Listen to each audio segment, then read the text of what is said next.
Today I want to share one of the easiest recipes there is. We're going to be making some oat milk, which this is the end result you can see here. And we're going to start with raw oats, and I'll share how to make that in this video. There's about 4 things, or maybe 5 things at max, if you want to get very specific, that you'll need for this. First up, of course, is some rolled raw oats. Then you're going to need some water to soak the oats, a pinch of salt, some kind of machine that's going to blend all of it to make it look nice and smooth and creamy. For example, a kitchen machine, KitchenAid, a blender, a NutriBullet, you know, any kind of thing that's going to serve that purpose for you. And of course, let's not forget a container to store your beautiful, delicious, creamy, nutritious oat milk in. So we have a glass pop cap bottle, which we find in the secondhand stores here, but you can reuse a plastic milk bottle. You can even have an open container. You know, anything works for that purpose, but you know, you need to store it in something. Right, let's dive into it. The most difficult aspect of this whole recipe, I would say, is to soak the oats, and that's what we're going to be doing now. You take your oats and you add water to them. That's it. I'd say I usually try and aim for 1 part oats, 2 parts water, but yeah, it really differs.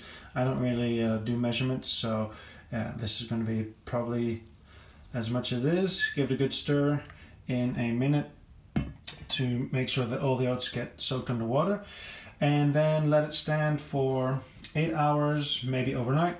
However, if you fancy, you can even soak your oats longer, up to several days or maybe even a week, like I do with this batch. This is my breakfast porridge oats, which I let soak, and then eventually they start fermenting as well for several days, and I can just continue the batch.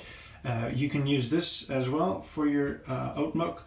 However, you got to remember that there's a fermentation taste to it, a kind of a sour flavor, and not everyone likes that, so we kind of tend to stick to this more milder version of oat milk in our household. Right, so the second most difficult thing about this recipe is we're going to blend the oats into a milk. They've been soaking now for a few hours, pretty much a day since this morning. I'm going to chuck them in our food processor, just like that. I'll give this a quick rinse with some water, and I'll add that into there as well. And then all that's left to do is blend it up. Right, so blending it makes it look like an oat milk, at least in my eyes. Kind of looks like this kind of substance. Then, before I do a second spin, I'll add a bit of salt, just a pinch. Something like that, you know, whatever your taste is like. And this is also the moment where you can add some sweeteners, maybe some honey, some sugar, you know, go with the flow, whatever you enjoy. Experiment a bit. So I'll give it a second blend. Right, so then this is the end result. Doesn't look much different after the first spin, but I do enjoy making it look extra smooth and creamy. This one actually turned out a bit thick. I guess the ratio of oats to water was a bit different than usual, but that's all right. That's also something that you can experiment with, get to know whatever you like and what you enjoy. This is the container that we're using today, and a funnel. And then the straining part comes. You can either use some of this, a cheesecloth, you know, anything that strains. I found that the little what do you call it, thingamajiggy of our teapot is perfect for this. So then I'll just come in, pour it in, and then strain it.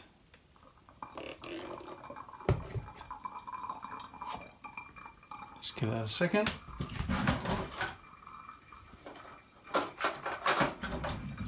In the meantime, I'll grab a little fork and then just swirl it through.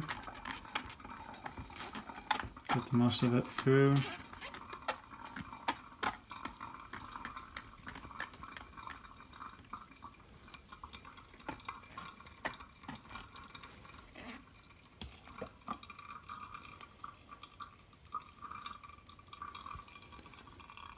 And then when I feel most of it's been strained, I'll just put that in a container.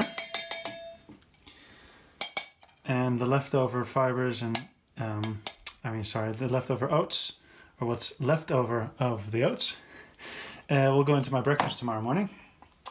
So then, just keep doing this for a few times. And here is the end result. Beautiful bottle of oat milk. Stick it in the fridge and it should last you for a few days. I haven't really tested how long or the maximum limit, because it usually doesn't last that long once we have the oat milk. This is going to be my breakfast for tomorrow, the leftover oats. So yeah, to summarize, this should not cost you more than a few minutes, tens of minutes of work. You start by soaking some oats, and that can range from a few hours to overnight to several days, depending on your preference and whether or not you want fermented oats. Then you put them in your KitchenAid or in your food processor, your blender, whatever. You blend it up, you strain it into the bottle, and that's pretty much that. You add a pinch of salt, maybe a sweetener if you prefer that. One thing to note is that if you put it in the fridge over time, some of the oats, or what's the oat milk kind of substance, will sink to the bottom. That's not a problem. You just give it a good shake and then it's all milky, creamy and delicious again. Thank you for watching and see you next time.